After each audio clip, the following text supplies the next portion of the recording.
Let's take you back to one of our top stories this Friday morning. President Cyril Ramaphosa has now arrived in Mthatha in the Eastern Cape. Heavy rains led to widespread flooding there, which left a trail of destruction and 78 people at least dead.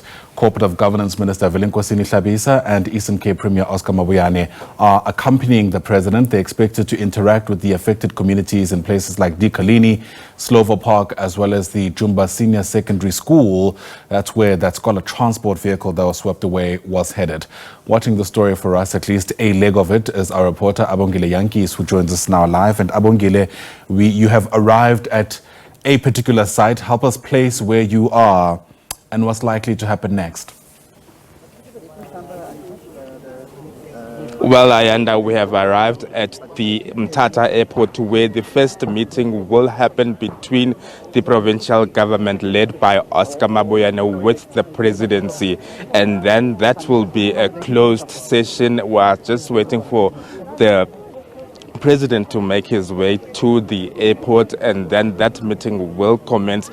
And then after that, he'll be briefed by the provincial government on what they have done thus far with regards to these floods that have ravaged the province of the Eastern Cape. And then after that, visit those sites, Ayanda, and then the president will brief the media, and then the day will be closed. So it's quite a hive of activity for the president here today.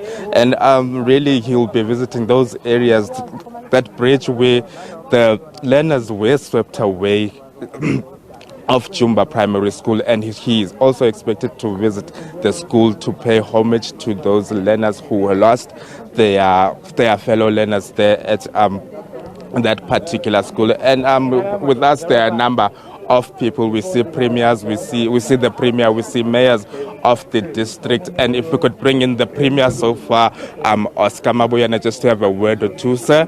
The president is here. Yesterday, the Culture Minister announced the classification of a disaster. Your reaction to that? We welcome that. That's what would help us to really catalyze the process to help our people. We have rescued some, and those who are rescued now, they must have their livelihood being restored. So that's what we are currently working on, whilst our rescue operations are still ongoing, because now we are looking for our people living under the rubbles, where we have got houses that have collapsed and all that. So we welcome that national declaration, and I think it's going to help us. We have been really underfunded as a province. We have been experiencing this disaster for the last 3 to 5 years or so. And every time we are putting up these requests for disaster funding, we have always been underfunded. Most of our national and provincial roads have been affected, and some of those roads, surface roads, have never been fixed because we are unable to fix them, because we don't have money to fix those roads. So I think this time around, I hope that national minister will be able to understand. I know we've been having some tough discussions around this issue and the submissions and all that. So now that COGTA nationally will be the one that will do all this submission, and the minister is here. He has been here for the last 2-3 days.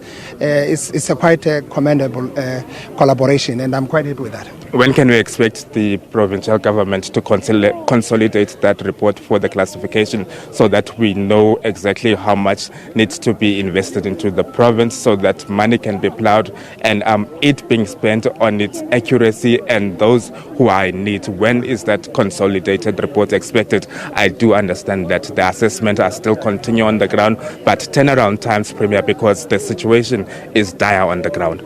Yes, definitely. We're trying to improve the agility around this. Our teams are working on a daily basis to consolidate and integrate the whole information. Remember, we're not only talking about this part in Oartambo, we're talking about Amatole, we're talking about Sarah Badman, we're talking about Christiane and Joe Gabi, as well as the part of Alfred and so. So we are working on that every day. We've got a report that is updated, that is looking at that. Technical teams that are looking at infrastructure damages are now working on that consultation, what exactly has happened, how many houses that are fixed. Even now, I'm from those houses. I was there looking at some. Yes, some can be easily rehabilitated, but you need some time, a week or so, for the mud there to also come down, because it's a very difficult situation to access. But that's a short term. The medium to long term, or the short to medium, is the question of a relocation of those people who are in the temporal shelters.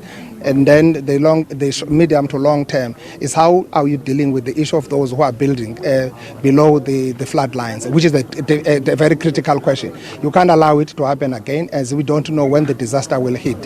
We have never seen floods in the Eastern Cape for years, particularly in winter. But we have seen it. We have always been thinking about summer. We know the flood is, we are a disaster-prone province. In summer, in winter, we are dealing with snow. But now we can say that the problem that we are dealing with of this global warming. So the teams are working on that, consolidating.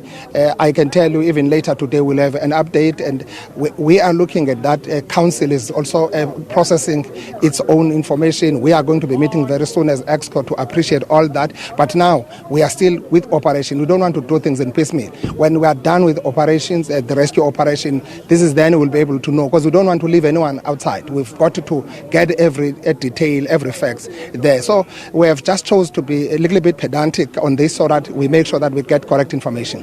What's the death toll according to your knowledge now, Premier? Has it increased? So far, no new numbers other than those that were announced yesterday. Teams are working, and we'll be having a press briefing to update before the end of the business day.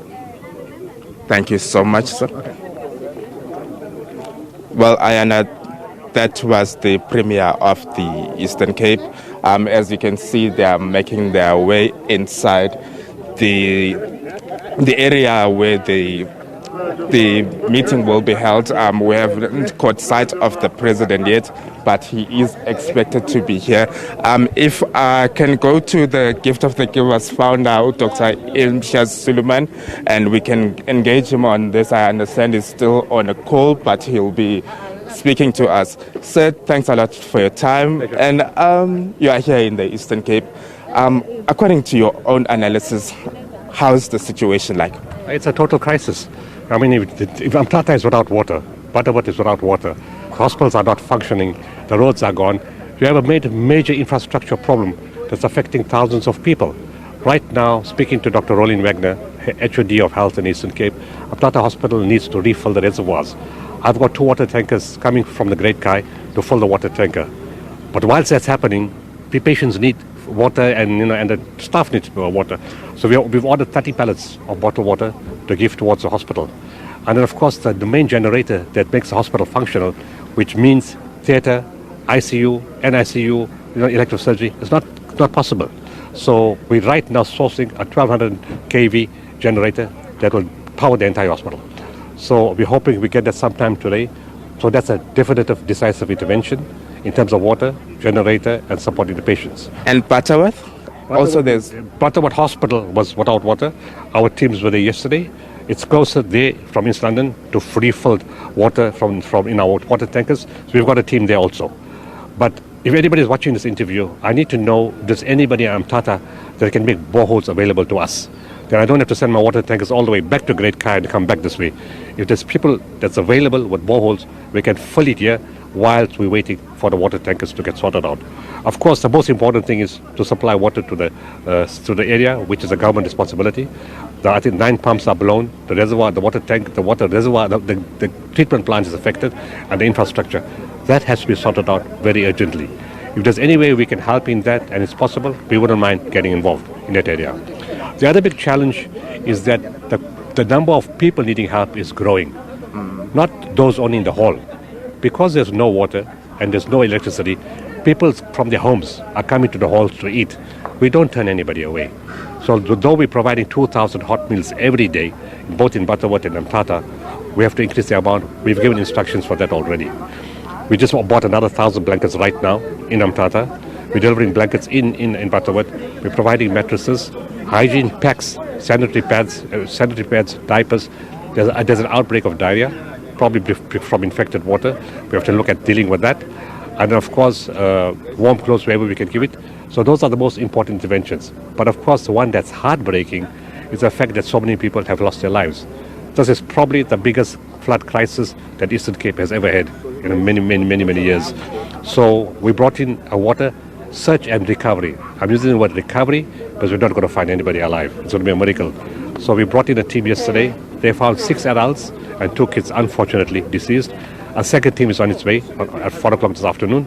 A backup team to the first team to assist, because the guys, it's a very tiring process. It's a very emotional process. So for that, we bring a second backup team. I'll be engaging with the different stakeholders, ministers, and different people from the government to see what else is required. But in terms of the basic requirements, we've taken care of everything right now. Okay. And lastly, are you satisfied with the manner in which the government has been handling this disaster? Absolutely. Because before, when the level warning,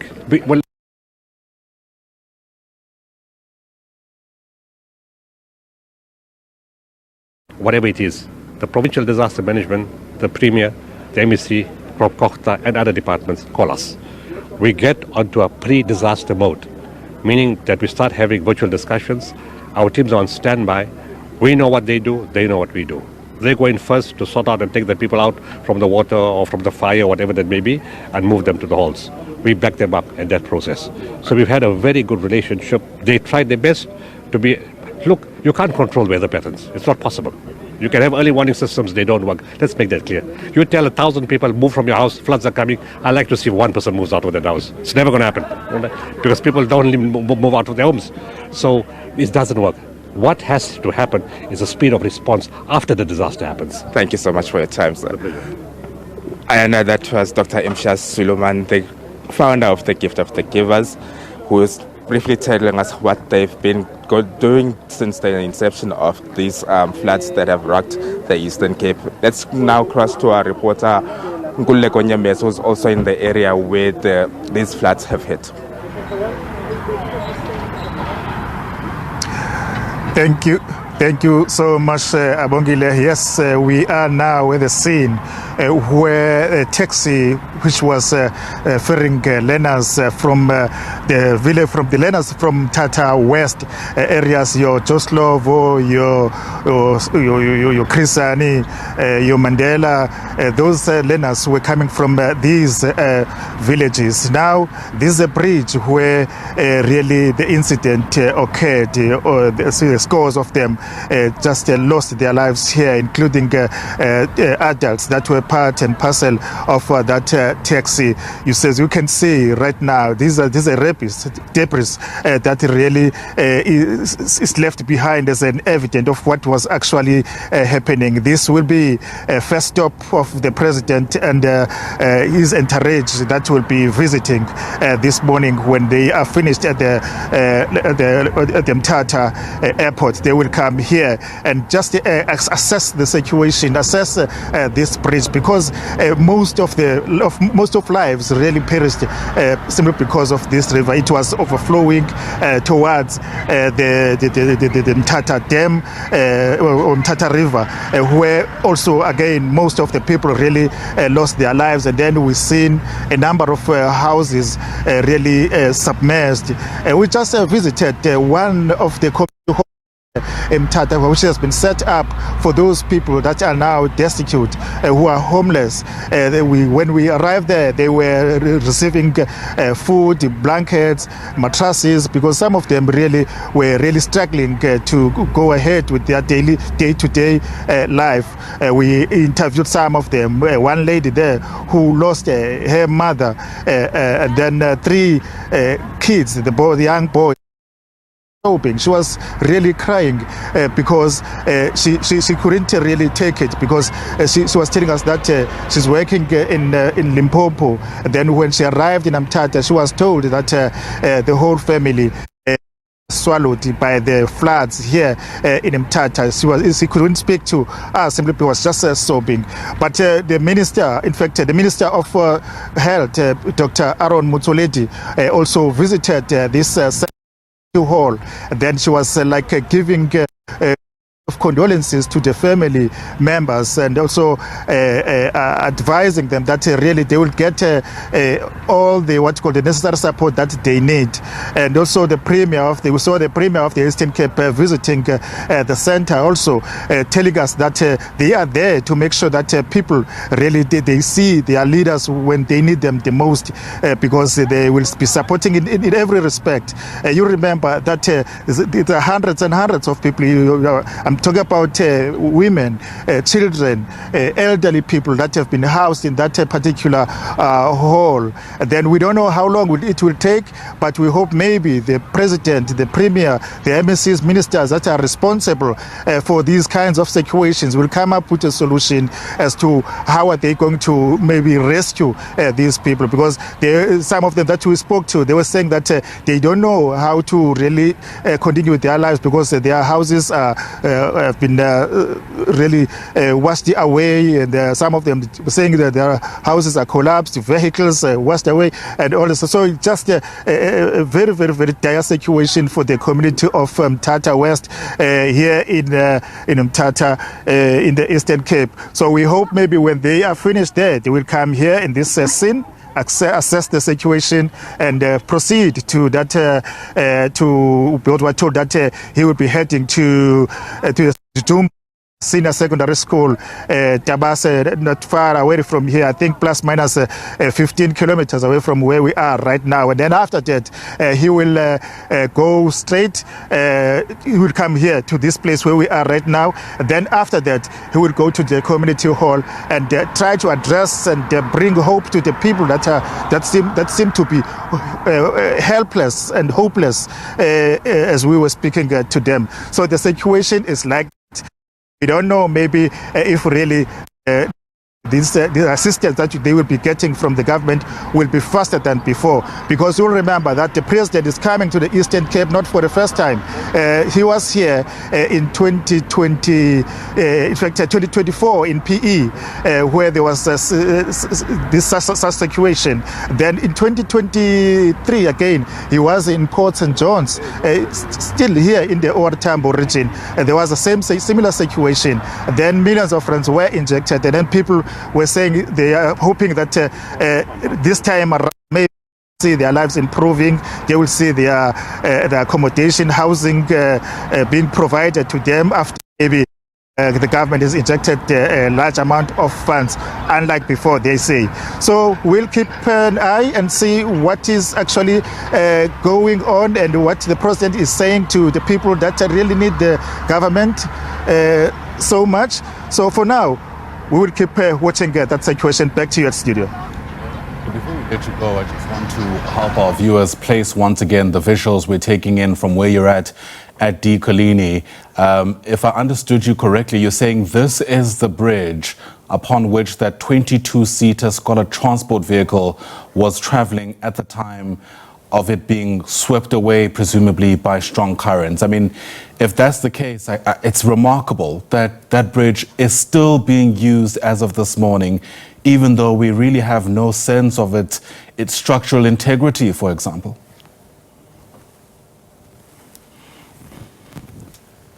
Indeed, you were at Dicoligny. This is a bridge that really took the lives of those learners and passengers. But really, as you can see, that the structure, the bridge is not that much lower, but really the water happened to be moving over the bridge. But now let me just speak to one of the, if it's a spokesperson from Santaco, I believe. Ma'am, can you just maybe introduce yourself? Because we understand that really this bus or taxi was your member. Your name and surname? Thank you very much. Rebecca Pala, National Spokesperson for Santaco. You're quite correct. The 22-seater bus that was transporting the learners was in fact belonging to one of the members. The information we've now derived is that he received a call in the morning around 5:06 from the driver, who said to him at the time, there is quite a lot of water that's gushing, and at the time he was driving just in the middle of this very bridge, and he told him, I've switched the car off because I can feel the water is overtaking the power of the car, and you should please get me the help. And what the owner then did is he first called, in the locals, in the villages, you would usually have a person with a bigger car to come and perhaps assist with the dragging of the car. But he also called the police. And he did not know, obviously, at the time that would be the last time he would ever hear from the driver. The police were quite quick to respond, but by the time they arrived on scene, there was no sight of the vehicle. And that's essentially when they knew something terribly had happened, because also then they couldn't reach the driver on the phone or anything of that sort. So how often maybe do you really teach your drivers to be cautious on the road, especially when this flooding? Look, we've got a flagship program. It's called Tlokomela, but I'm sure you and I will agree every South African that has got a driver's license ideally knows what to do when you're driving, when it's either raining or things of that sort. Obviously, we were not there, so you wouldn't necessarily know what the driver could have seen.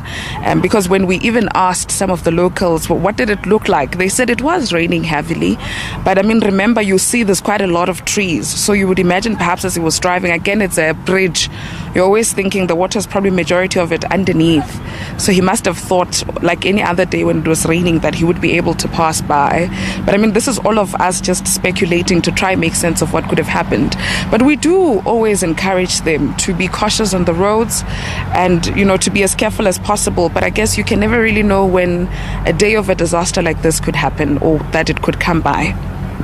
Yeah, that's a spokesperson from Santaco, one of the biggest taxi organization here in the country, just telling us the last conversation they had with the driver before that taxi or sprinter, as they call it, was swept away by the water here in this here at Dicoligny. You can see right now, the only thing that we can see is debris, and we can see that people now are waiting for the president to come down here and experience exactly what could have happened here, this particular bridge. Back to you, Ayanda. Yeah, Ngulego, we're going to try to stay with you if we can, because I can also see not too far from the bridge itself, there are a number of homes on the other side. We've already heard from Gift of the Givers that what's compounding the issue here is that even if people's homes have remained intact in the wake of the flooding, there's also widespread power and water failures, making the need for humanitarian aid all that more desperate. Yeah, that's true. That's true. Because remember here, this is in fact the Mthatha West is the population here is very high. It's plus minus. The last time I checked, it was plus minus more than 500,000 the population. Then so you can imagine now if there's no electricity, there is no water and stuff. So the provision of of services will be indeed difficult for the service providers to do that. But other than that, as you will remember that because people on the other side, they will have been complaining about those people who are grabbing the land and then try to set up structures in the waterway, if I may put it like that. Said it's one of the problems. Then we asked the premier earlier on as to what is it that they are doing to make sure that at least they prevent situations like this, because it's not the first time. We saw it in Port St. John's. Now it's happening in Mthatha. People just occupy the land where really is so dangerous for them to live. Because remember, they said this population here, the Mthatha was 500 plus people really settled here. I think not so long ago, maybe plus minus 20 years ago. There were actually absolutely no houses here, no households here, but the people just came in here and settled, not really taking into consideration of their safety. So I agree with you, really, this is a very, very, very difficult situation, especially for those who will be providing services and stuff, simply because there is no electricity, no water, and really it would be very difficult. Yeah, when we were watching the president's motorcade earlier on, it seemed to be traveling through relatively rough terrain as they made their way to the Mthatha airport. That's where Abongile Yankees is. But I just want to gauge from you, Ngulego, what your sense has been as you were making your way to that part of the province, just insofar as the scale of the damage to public infrastructure is concerned. Well, the damage is extreme because we were touring, visiting the households that are built right on the bank of the river. Then the house, they were covered all over the place. And then what we're told by the community there, or the villagers, they were saying that some of them, when they come back maybe from the hall that we visited earlier on, they go back to their homes. When they open the door, they would just encounter with a really very horrible situation by seeing children, elderly people, really lifeless bodies of those people. Really, it was very traumatizing for them. Then we visited, we were using the road, and then it was damaged, totally damaged. And then it's not only Ayanda, because even in Butterworth, just plus minus 120 kilometers where we are right now, it's almost the same situation. The infrastructure is damaged there, and the people are homeless. They are being housed in a community hall, and then they have got the same lament, if I may put that way, as to they wonder how long it will take for them to be rescued from the situation they are in right now. So the situation is very bad. I'm talking about your electricity, roads, infrastructure, and we were told that plus minus 127 schools in the Eastern Cape, in the eastern part of the Eastern Cape, were severely damaged, and then 20 health facilities were also damaged. So the scale of damage here is huge. So they hope that maybe government will fast track the restoration of all those infrastructure, and that they need to use as soon as possible, because their livelihood is solely dependent to them. There will be no schooling if those the schools are not restored or rebuilt. They will struggle to get things going. All right, Nkululeko Nyembezi, thanks very much indeed for helping us really paint the picture for the rest of our viewers elsewhere in the country as we take stock of just the extent of the human cost, as well as just the general toll that the past couple of days has had, not only on the community of Mthatha, generally speaking, but on the wider eastern parts of the Eastern Cape. Nkululeko Nyembezi, part of our team in Dicoligny, thanks very much indeed.